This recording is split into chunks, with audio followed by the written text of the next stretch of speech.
நல்ல சேல்ஸ்மேன் நிறைய பேர் மார்க்கெட்டில் வந்துட்டாங்க. அவங்களாம் ஃபினான்ஷியல் இன்ஃப்ளூயன்சர்ஸ்ங்கிறாங்களே, இவங்க வந்து ரொம்ப நல்லா பேசுகிறாங்க. ஆனால் இவங்களுக்கு வந்து ப்ராடக்ட்டில் எந்த அளவுக்கு நாலேஜ் இருக்குன்னா அது இல்லை.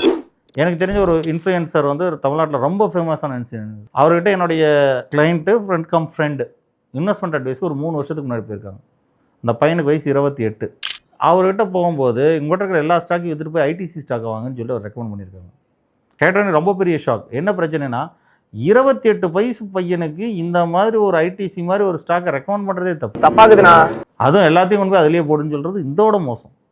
இந்த லெவலில் வந்து ஒருத்தருக்கு இன்ஃப்ளூயன்ஸ் கொடுத்துருந்தாங்கன்னா மிகப்பெரிய தப்பு. அப்புறம் என்னென்னா மறுபடியும் கீழே இறங்கும்போது இங்கே அட்வைஸ் கேட்டாங்கன்னா, இல்லைப்பா தம்பி இந்த ஸ்டாக் இன்னொரு 30% இறங்கும், இறங்கினாலும் பரவாயில்ல, வெயிட் பண்ணு, கீழே வந்ததுக்கப்புறம் சொல்கிறேன், நீ மறுபடியும் அக்குமுலேட் பண்ணுன்னு சொல்லியிருந்தாலும் பரவாயில்ல.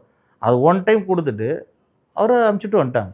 ஸோ அப்போ அந்த இன்ஃப்ளூயன்சர் பேச்சை கேட்டு இவர் போட்டிருந்தது 3 வருஷம் அவர் ரிட்டர்ன்ஸே இல்லாமல் உட்காந்துருந்துட்டு இப்போ மறுபடியும் அதை விற்றுட்டு வேறு போர்ட்ஃபோலியோ பண்ணிட்டு இருக்காரு. இத்தனைக்கும் அந்த போர்ட்ஃபோலியோ ஏறி இறங்கிருச்சு. ஆனால் எண்ட் ஆஃப் தி இயர் பார்த்தீங்கன்னா 3 வருஷத்தில் ஒன்றும் பெரிய ரிட்டர்ன்ஸ். ஸோ இந்த இடம் தான் யாருக்கு எது ஒத்து வராதோ அந்த போர்ட்ஃபோலியோவில் ரெக்கமெண்ட் பண்ணுற இன்ஃப்ளூயன்சஸ்லாம் போகிறாங்க. ரொம்ப நிதானமாக அதே போர்ட்ஃபோலியோ ரெக்கமெண்ட் பண்ணார் இல்லைங்களா, அந்த இன்ஃப்ளூயன்சர்கிட்ட போய் இவர் 1 மணி நேரம் டைம் கொடுத்துருந்தாருன்னா அவரோட விஷயம் என்னன்னு தெரிஞ்சிருக்கும். ஆனால் அந்த இன்ஃப்ளூயன்சர் என்றைக்கு 1 மணி நேரம் டைமே கொடுக்க மாட்டார்.